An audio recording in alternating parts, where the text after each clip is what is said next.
Daddy this is too much. पहले तो वो टाल मटोल करता रहा, कहा कि कंपनी की प्रोफाइल लाओ, प्रपोजल प्रोवाइड करो, और जब ये सब कुछ किया तो काफी दिन अपने पास रख के बैठा रहा और अब कहता है कि ये प्रपोजल फीजिबल नहीं है। नहीं रशीद बेटा, ऐसी बात नहीं है। ओलिया is a very professional man.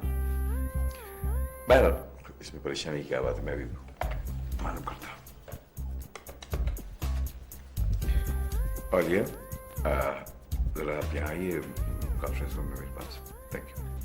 Abdullah साहब, ये दोनों तो बच्चियां हैं।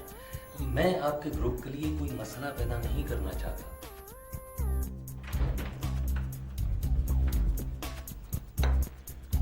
आओ ओलिया।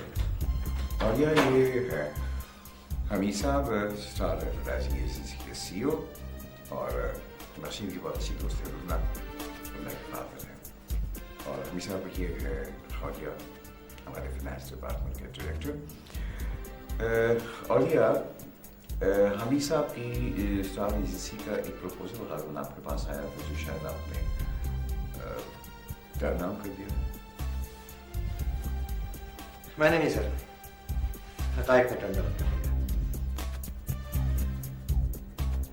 पहली बात तो यह है कि इनकी कंपनी अक्रेडिटेड ही नहीं है। अच्छा।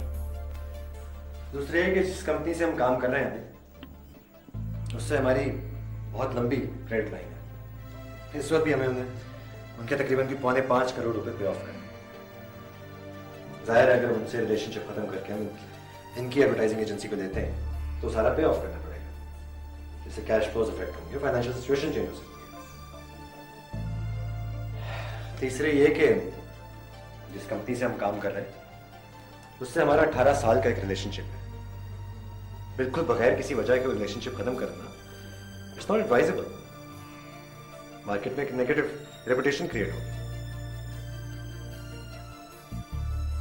और चौथे ये कि हमारी जो नई प्रोडक्ट लॉन्च हुई है, जिसमें हमारी एग्जिस्टिंग मार्केटिंग कैंपेन, जो एडवर्टाइजिंग कैंपेन डिजाइन की है, उसकी बहुत तारीफ हो रही है। इस वक्त इस कंपनी को चेंज करना तो ऐसे ही होगा जैसे मैदान जंग में घोड़ा तब्दील कर देना। पांव पे कुल्हाड़ी मारने वाली बात है। ओलिया साहब, आपसे मिलकर बहुत खुशी हुई। इस उम्र में इतना प्रोफेशनलिज्म मैंने नहीं देखा। इन्होंने एक एक लफ्ज ठीक कहा है।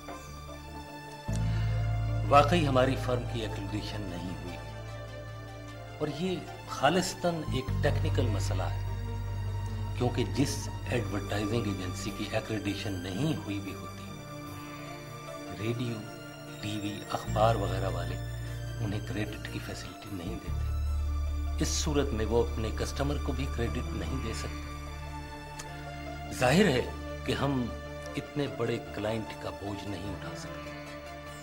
मैं बहुत देर से इन दोनों बच्चियों को यही समझाने की कोशिश कर रहा था। आप माइंड मत कीजिएगा, मैं पूछ सकता हूँ कि आपने, अगर ये इतनी ज़रूरी चीज़ है, तो अपनी एजेंसी अभी तक एक्रेडिटेशन क्यों नहीं करवाई है? अब्दुल्ला साहब, एक्रेडिटेशन का मामला अब लाखों में चला गया। 15-20 लाख रुपए का खर्चा है। ओके। और ये आप एक काम कीजिए बेटा, स्टार एजेंसी के नाम ना 2 मिलियन पे चेक तैयार कर दीजिए। नहीं नहीं अब्दुल्ला साहब, प्लीज आप तकल्लुफ ना कीजिए। ये तकल्लुफ नहीं है अमीर साहब।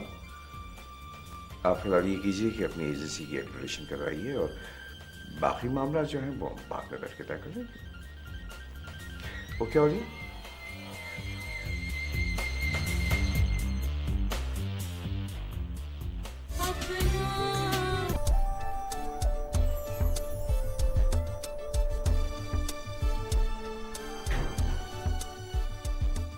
जी आओ गिल्ली डंडा खेलने। नहीं, मेरा दिल नहीं कर रहा, तू जा। भैया जी बाहर सब लड़के आपका इंतजार कर रहे हैं। बाद में आ जाऊंगी मैं। चल शाबाश, जा। भैया जी आओ ना। ओ जा ना, आ जाऊंगी मैं बाद में।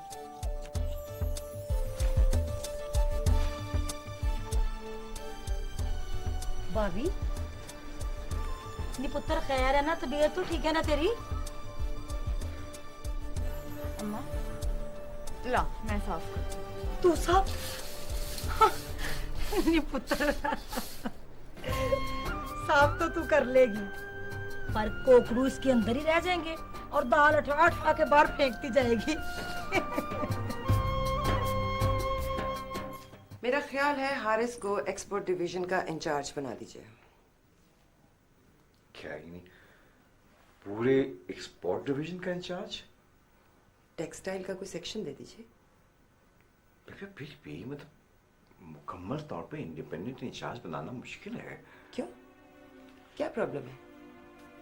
अब अगर स्पेसिफिकेशन के मुताबिक सैंपल अप्रूव हो गए तो एलसी आ जाएगी, फिर क्या है, प्रोडक्शन, उसके बाद शिपमेंट, बस। और अगर कोई प्रॉब्लम है तो वो गुलाम कादिर है ना, उसे लगा दीजिए हारिस के साथ, वो तजर्बाकार आदमी है। और सबसे बड़ी बात ये कि सर पर आप खुद मौजूद हों। हाँ मगर फिर लेकिन मेरा